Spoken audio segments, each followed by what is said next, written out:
Hello and welcome to episode 12 of the Exponential Show. It is a pleasure of mine to welcome my friends Sushant and Soneshwar to our episode. Thank you, gentlemen, for being on the episode and for hosting me in your swanky new office. Thank you, man. Glad to be here. Glad to have you. Thank you very much. Before we start, I just wanted to thank our friends at Multiply Marketing for sponsoring the production of this episode.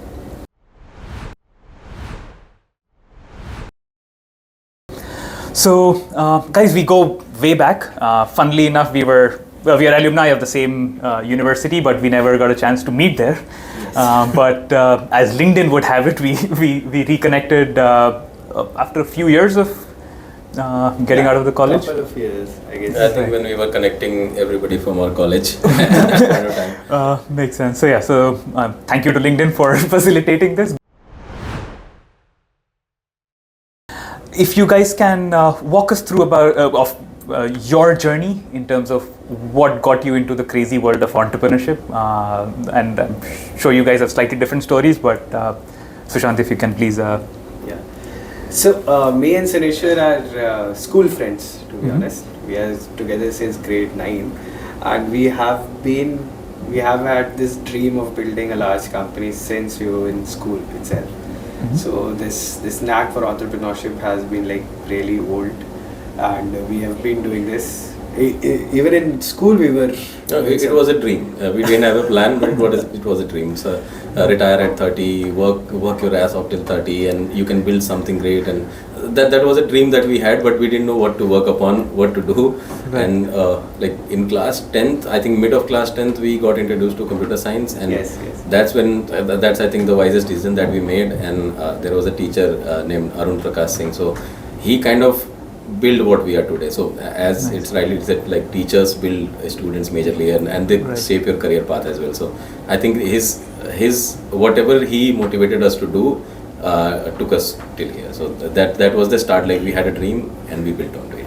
Yeah, that's why we left college. We were like, chalo seedhe dhanda banayenge. Nice, but yeah, I mean, shout out to your teacher as well. What was the name again? Sorry. Arun Prakash Singh. Great. If you're still connected with him, it's probably worthwhile sending him this this clip. Definitely. Great. And so it's good to know about your backgrounds and the fact that you knew each other even before you went to college together. Now, Wasserstoff, right? We are sitting in your new office. You guys are co-founders. Can you tell us about what Wasserstoff is, and in fact, even at a broader level, what is a tech incubator? What does the model look like? If you can please educate me on that. I think Soneshwar should take this. Yeah, I've done a few more companies than you. So we had to basically leave college, and I started my entrepreneurial journey like immediately after leaving the college. So in the first year, and we did gave the exam, and then we dropped out of college because we were not necessarily having those kind of family support specifically to save for financial supports and all. So we left college. We started with a very basic idea of creating assembled computers in Gurgaon. Like people were gaming at that point of time. So we tried that. We tried a few different ideas of hyperlocal supermarkets and all, and we failed at most of them. So obviously we were very young, inexperienced. And then due to obviously again financial burden, Sushant had to join OYO, and there he started from a very small position to a very high position in OYO, specifically managing a lot of things. So he learned operations from there, while I was struggling with entrepreneurship and learning how to not fail basically. Right. So that's when it came to me like we can build our own products, we can focus on one thing, and if 4 or 5 people are working on a single thing, focusing on a single thing, we might take it somewhere. And that's when we started focusing on a single product, but then we understood that there is another part of it, distribution to the market as well, go to market and all. So again, now focusing on tech, focusing on marketing, focusing on taking the product to users, then feedbacks, and this whole iteration loop, we can perform that better from the tech side of it. So, and we had good connects in investment circles as well, because we had pitched to so many investors and all. And they believed in our tech, but maybe they didn't believe in our product, or maybe there was some other issue, whatever the reason, they didn't invest in us. So that became the cornerstone or a pivot point for us, where we started helping other early stage products who can raise a small amount, and that will also be beneficial for them to push them towards. And the majority of the cost that goes into tech startups is in building tech. We started giving that out to those companies if the company has passed a certain due diligence, we started giving them out for like completely for free, and we only took equity.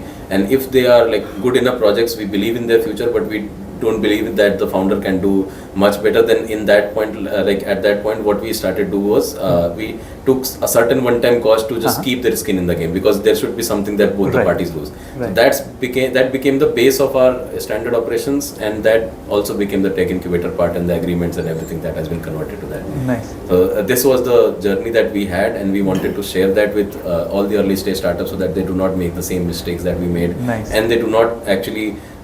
If they're non-tech founders, so they do not worry about the tech part. It's sorted by a big organization, a big company that is standing behind. Yes, and after working for like more than 2 years on this model, what we have realized, like we've come to a much more refined version of it, wherein now we position ourselves as a tech company which incubates growth founders.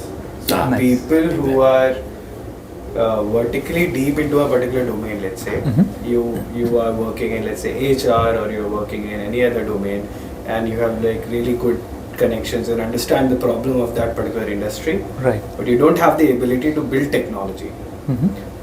That is where we come into picture, and we are really fast in shipping products, like crazy fast. That's our team's dedication majorly. So we can just build stuff in like MVPs are done in like a week or 2 weeks at max. Yep. That's nice. That's our target, like build tech faster so that we can try faster and fail faster, and that's a very good point for early stage startups. If they can fail faster, they can build better products faster as well, and that's again like the advantage of time that you are getting basically to go to market. If you have an idea and that idea is not yet built somewhere, then that's the advantage that you are getting. That's a barrier point that we can put in they can put in with our help. So that's plus point. That's a great backstory. Like you sort of, in the effort of building something, you became a business that helps others build. Yes. So it's my single philosophy was that ideas should go to market. They should actually run. It doesn't matter whose idea is it and who is running it. But if it's an idea that can help people, that can help something become better, that should go to market. And that's why how large of an impact can we exactly. make? And how wide of an impact can we make? And it's interesting fact, I think that's the name Wasserstoff comes from there. So Wasserstoff in German means hydrogen. So I see that we wanted to name our company Hydrogen. We didn't get that, and we tried multiple different iterations of it, and we finally when we were naming the company, we were like, our philosophy was that we have to be present in almost every field of technology and business possible. And then we decided, okay, what is the most nearest resemblance, and hydrogen was one. Nice. It's as somebody who is fascinated by branding, I 100% support the naming logic, and it's a very nerdy but fun nerdy kind of way of naming a company. But it's good. As you were suggested by marketing guys, it was not a very good name to pronounce and all, but we stick to that. Like, if somebody learns about it, understands the meaning, then it's not a good name to forget as well. It's a very philosophy of what Wasserstoff is. Exactly. Yeah, so that and also they cannot forget after that. Like, once you know the meaning of the name, the why it has came to like in place where it is now. So you cannot forget Wasserstoff. It's a name that you can remember. Absolutely. Exactly. You're right. It's I mean that's something that at least to me resonates a lot. So appreciate that background. You guys within blockchain and AI are knee deep or neck deep in some of the most happening technology, especially in the last decade. So from that perspective, I hear that you've built a lot of products in house for incubatees. So can you maybe tease us on a few of your favorite projects that you have worked on recently, and things that you're most excited about? So AI, you can go ahead, and blockchain, I'll show something. So in AI, like, to be honest, AI is most definitely is going to change the entire world, exactly how it is operating. Right. I personally believe AI automates operations to an extent where you literally don't need a human. Having said that, a lot of things which are happening irrespective of the industry, a lot of mundane tasks which are there, we are, as on date, we are trying to automate all of that. One of the best projects which we are most excited about is the legal AI assistant, which is we call Lit Law or Lex.line, and it's an entire legal research tool. So for anyone who wants to dive deeper into, let's say, any sort of legal situation they are stuck in, or even primarily we are building it for lawyers, but of course anyone can go on the website and use it. It's already live. Nice. It gives most accurate sources from all the government agencies, and you don't get this kind of information either from GPT or from Google. Like Google, of course, has that delta of ease of use. In our case, what happens? You just put in a context and it just pops out an answer. It enables the lawyer basically. It removes the mundane task, and AI is meant to do that. Like humans are to be creative and AI is not to be creative. But currently, what people are utilizing it is for a different purpose overall. People are trying AI to get creative, and they are not using their own creativeness basically. And the same has happened with our developers as well at certain points when they were relying more on GPTs and all. Instead of explaining what GPT should do or what code to write, they used to explain the problem and ask GPT to write the code on that. And that is a problem because GPT can be creative, or AI overall can be creative, and it can write codes based on whatever it has resources or knowledge of. It doesn't necessarily need to solve your problem. But if you know exactly what is something that you need to write, then you do not need to worry about syntax. That's a mundane problem to have. Exactly. So you do not need to be limited or barred by like which coding language you are using just because of syntax. But if you understand the core logic behind which language works, how their compilers work and all, you can actually go ahead and guide the AI to write the code for you, and that is a better result. And that's something that we focus upon as well. That's a better AI usage as well. And in blockchain specifically, so blockchain and crypto go hand in hand, no doubt. There is multiple occasions where they go hand in hand, but it's not necessary to use them together. So, and India also being putting a little restrictions on the crypto part, we need to enhance blockchain somehow. So what we did was we do partner with projects who have crypto involved as well, but we partnered with them. But our incubation, one of the incubation, which is Asterisk, it's solving ticketing problems, scalping problem, community engagements and everything with transparency utilizing blockchain. And not only that, in fact, the security level of Asterisk is also utilizing blockchain at its core. So we are utilizing the technology without even mentioning that technology outside. So that's how we want to merge two worlds, the blockchain world and the Web2 services world that we normally do. And that's an interesting product that it has also been supported by Algorand from behind the scenes specifically. Now they are promoting it openly, but they were the core blockchain behind Asterisk overall. That's great to hear. Not only from a solutions perspective, but one thing you mentioned sounds very healthy to me, especially, is the fact that you are not using blockchain as a marketing gimmick. So which is a refreshing thing, because everybody and their grandma who's using blockchain is writing it left, right, and front and center in their marketing material. But the fact that you are using it as a problem-solving tool and not a marketing gimmick is something that, at least as a marketer, I appreciate. There is a lot of buzz around blockchain majorly, and specifically in the crypto industry. So if there is money involved somewhere, there is going to be buzz around it. So a lot of buzz on memes, if you have heard, like there's a current culture going on memes, meme cultures where meme tokens are coming in, people are gambling on it. So that's also something that goes on. So it's a generational thing. So it comes and goes in those terms, specifically finance is involved. But where technology is involved, it can stay for a longer period of time. And that's something that we basically try and focus upon, build that technology so that we can basically highlight the main USP of it. So Algorand as a blockchain, what they did was instead of creating smart contracts for normal tokens which are in day-to-day use, or smart contracts that are standards already, they've involved that directly in the blockchain itself. So that reduces the effort or friction of the transaction that we do. We do not have to keep deploying contracts and all. So that is something that was an USP, and Asterisk being they needed to deliver fast because they are connecting Web2 services. They needed fast transactions, fast finalities, and that is something that was present there. So immediately we switched to utilizing that blockchain overall, and instead of highlighting the blockchain part of it, we highlighted what we are solving as through blockchain as a problem. So that is something that we focus upon, key areas basically. Hardcore techies. It is. But I think that's the way to look at it. And one thing you mentioned really makes a lot of sense, is that if you're building with technology as a foundation as opposed to short-term financial incentives, you build more lasting products and more lasting businesses. So that, in my mind, is a is a productive way to look at things.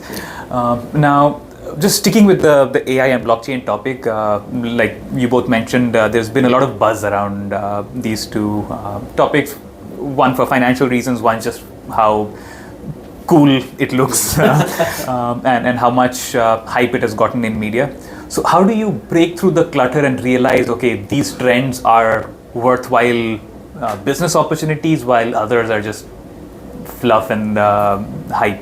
Yeah, so my stance is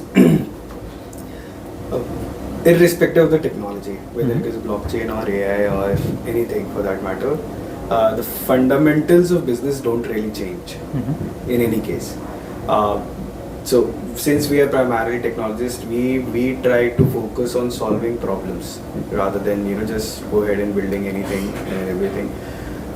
Having said that, whatever products we are building, be it Asterix, be it other blockchain projects which we are doing, specifically in AI, we focus on exactly on those aspects of user journeys wherein we can increase the delta of convenience at least by 100x and give that security and ease of use and all of that, which makes any particular product much more useful to people in their daily lives. And that's like a generic framework we follow in order to identify the right kind of projects, identify if a particular project will eventually make a certain level of impact in people's life and how will they use it on a daily basis.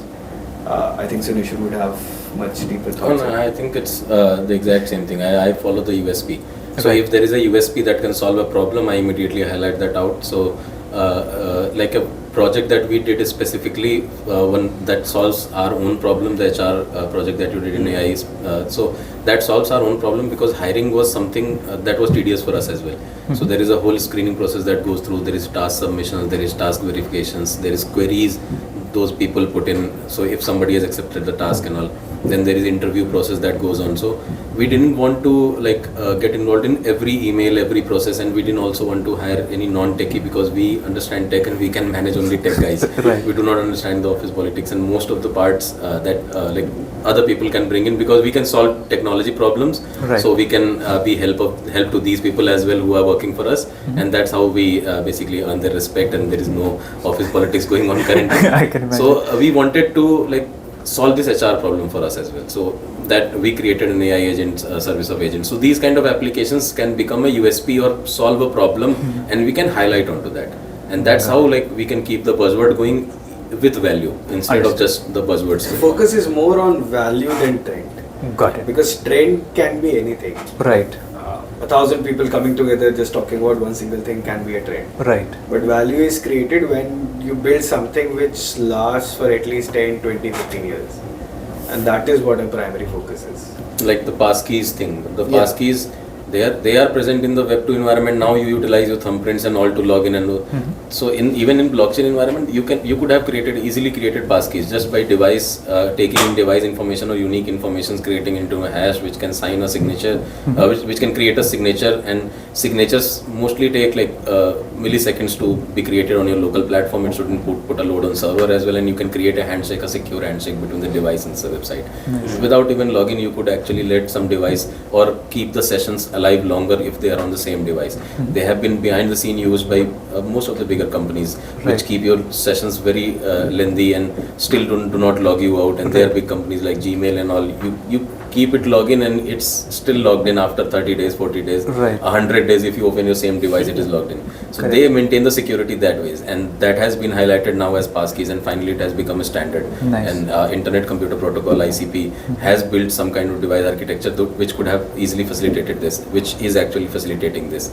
So highlighting on those USPs or those values that the trend has hidden in itself is very important for us to catch the right market opportunity specifically. Yeah, that's a great outlook. So just focusing on value, focusing on USPs, focusing on problem solving. So yeah, I think that also the proficiency of technology, like how technology is advancing. Like in case of AI, every week we have something new coming up. True. And with every new paper coming along, we can see the capabilities of AI just skyrocketing in an exponential manner.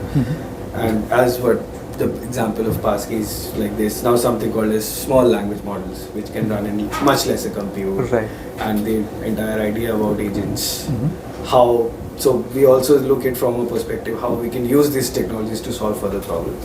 Nice. And that is where I think we derive the USP. Yeah, primarily. so I'm not that good at AI, but I had some vision in my mind, like if we can put it like if you are a person who is handling HR in some agency, some company, and then there is somebody who's handling operations or task management, then there is a product manager, then there are developers and all. Everybody can have a like good hardware device, hardware mobile phone in their hands, Right. provided by the organization itself, which has a small agent or small model running on itself, which is basically niche trained on your specific job. Nice. So now it's assisting you directly in your handheld device, and you can actually create a whole agentic framework overall, like utilizing all those mobile phones which Nice. people are normally using in their day-to-day life.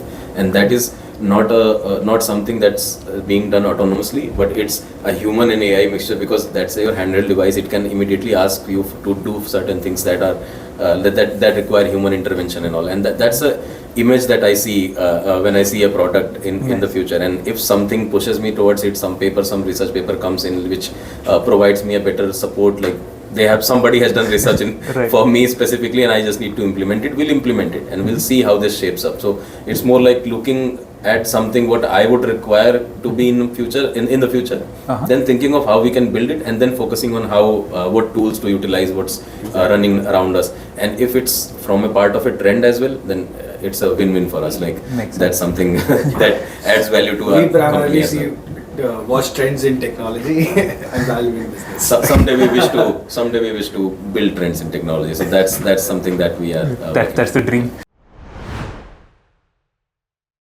Sticking with this topic, guys, so you mentioned obviously you have to keep a pulse on what's new, right? And sometimes if you take a step back from business, just as tech enthusiasts, it is a fun time to live in, right? There's so much happening.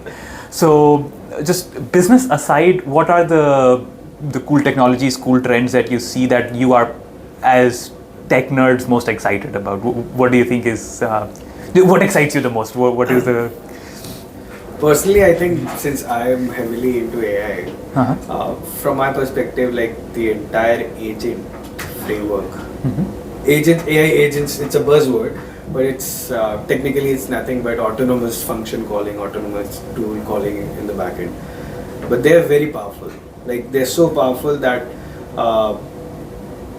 in very near future you will see AI agents available to you to a specific niche.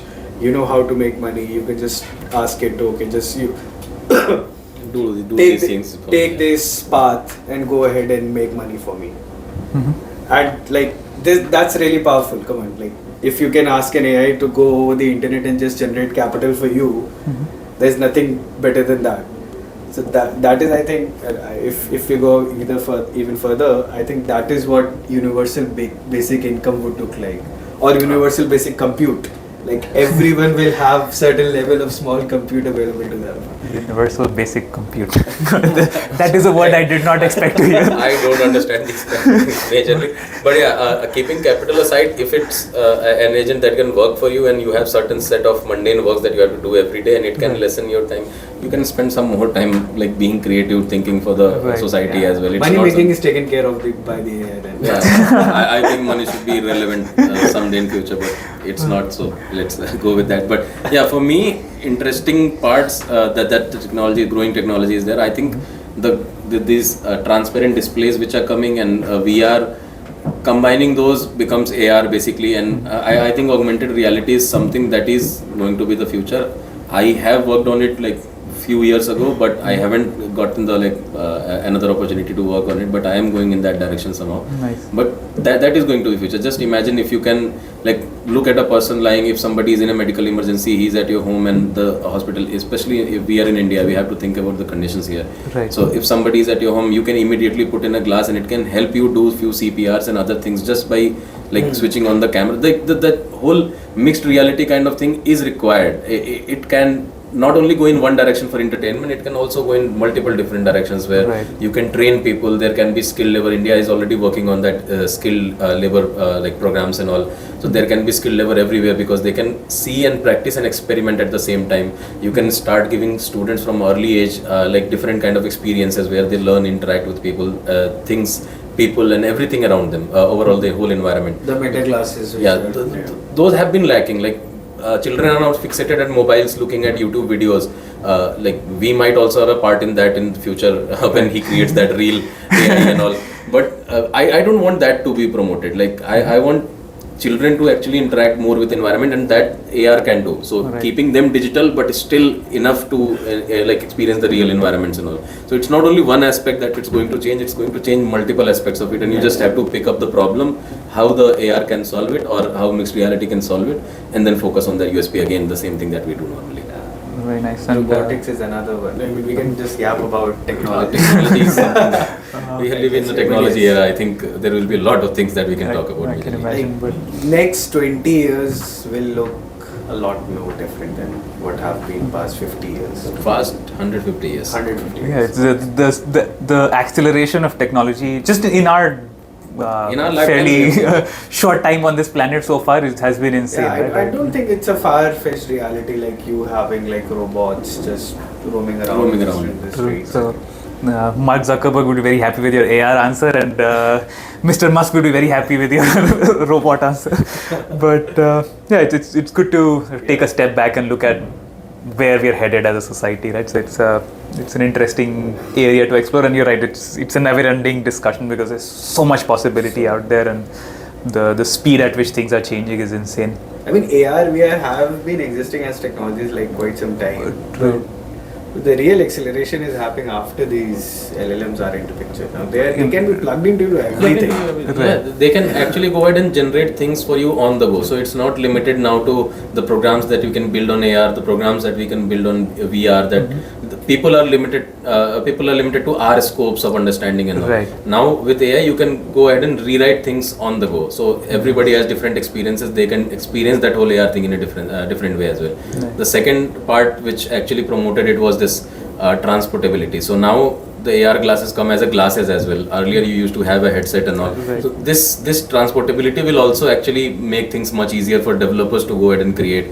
And just looking at the environment around you, there will be thousands of things that you need to program, and that can be done with AI on the go. So that is something that might boost its promotions as well. Right now I think where AR is standing, it should be growing at a much faster rate in the coming years. So that's a technology that if somebody is learning, somebody is trying to build, somebody in college right now should focus upon as well. Like creating mixed reality things which can identify or do interact with you in real worlds, or creating like a simple Google map usage. Like it can tell you where to like climb up the flyover. It's a very like Google Maps hasn't sorted that out. I can never understand in Google Maps when to go on the flyover, when to go below it. So that is something that we have been. We even had a recent incident in India, right? Yes, somebody went off a flyover basically. Oh, that's not Google Maps issue. Like that needs to be part of something that like there should be barricades. There should be things. It's not right to open a road which is not complete. 100%. That I agree with. It's not a Google Map problem. Technology is not at fault. That I agree. Technology might be at fault, but it's not Google Maps problem because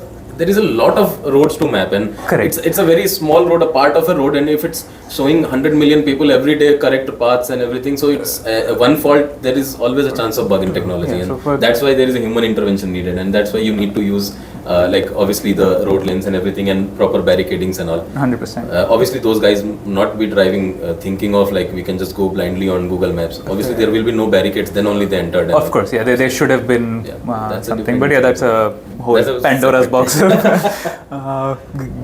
Indian highways. Speaking of India, however, you mentioned just the potential of technologies here in India. So I haven't been in touch with India as much as I should have been.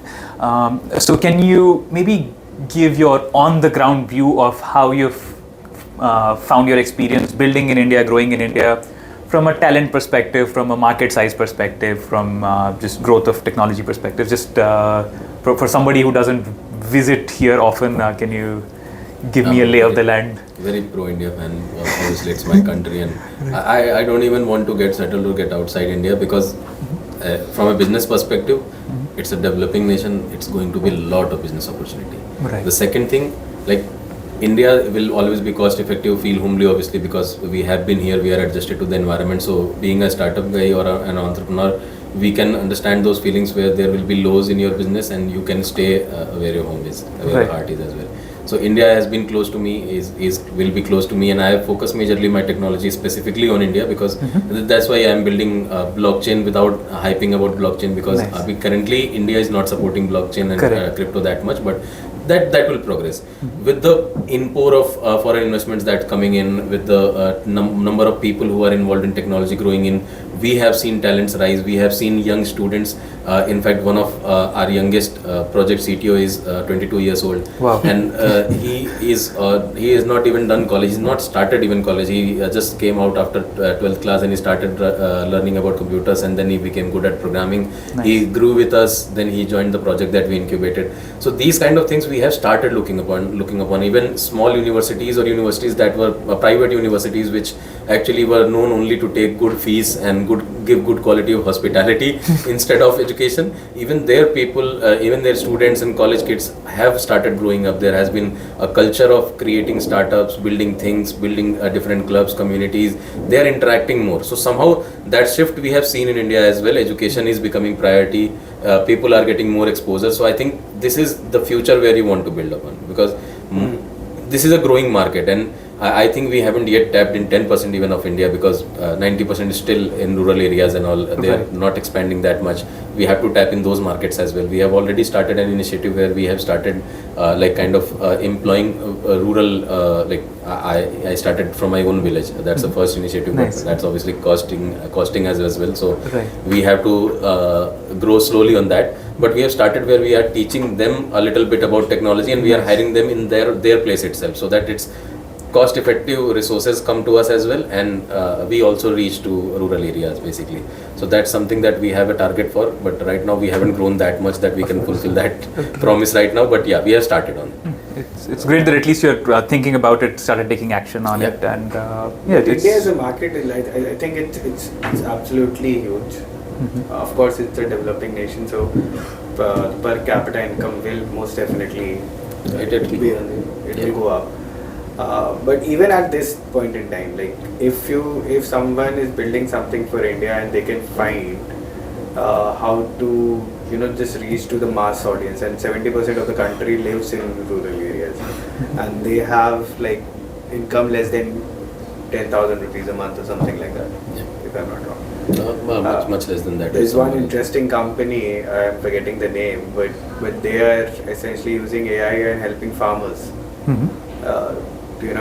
Just ask queries, take pictures of the land, and then solving which crop should go, which should not, and like this, just giving the right information on phones is really impactful. Government is also putting in, I think, soil testing inspectors and all in different rural places, or at least in nearby areas. So that is something. Agriculture is a culture of our India as well, as a major part of our India. So there should be problem solving on that specific part as well. But we majorly focus on technology. For sure will be on the rise in the country. Right. But there are a few key problems which we need to solve. That first is accessibility to law. We wanted to solve majorly with technology. Right. What we can promote to them, so that if the youngsters understand about technology in rural areas, they can actually go ahead and implement them also. Exactly. And grow locally as well. That's why one of our DEAM projects is building around education. How you can make education cheap and accessible to almost every remotest part of the country. So you are talking to the person whom suggested this idea to run as well. So you were almost our incubation, right? So, never say never, right? But you're right. It's and I think education, you're right, is important for multiple reasons, but primarily because it is what establishes a foundation for everything else, right? So once you solve for the foundation, then people will build themselves. Geo did a really good thing, although I'm not a big fan of Geo, but creating internet accessibility across the country has increased people's options to earn a lot more money. 100%. Yeah, so it's not like we cannot be fan of technology. We cannot be fan of company. We need to be fan of what problem it's solving. So I think they have done something great. They have opened the ways for a lot of businesses that are going to come. I don't go into how business is run, how things are done, like you are killing competition, whatever, whatnot. It doesn't matter to me. All that matters is that the technology has reached common people. And that's the main goal.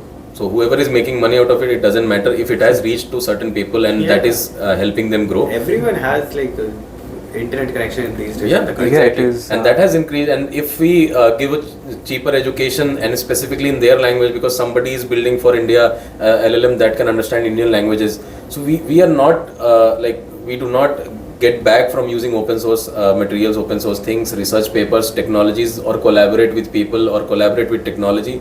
We do not care about how that technology is going to benefit us financially, but how it's going to benefit us by actually keeping value of our name, the hydrogen. We are present everywhere. We are in all the elements. And creating impact. Yeah. And a very vague vision that we have is basically like countries have special economic zones. So instead of special economic zones in India, it's a vast land and it has its own natural beauties, resources and all. We can create pods across India as special economic parts of every city, every village, everywhere, where you can just stay there, and once you enter that pod, you basically enter into a different zone where you can work and do different city kind of things with all VR, AR and AI and everything all facilitated. That's a vague dream that I have, like 20 years in the future of India, and that can be done.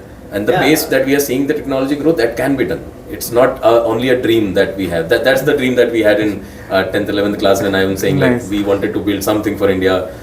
It was not the idea was not clear, but we just wanted to build something very big. And that's how obviously India has deep pockets on it.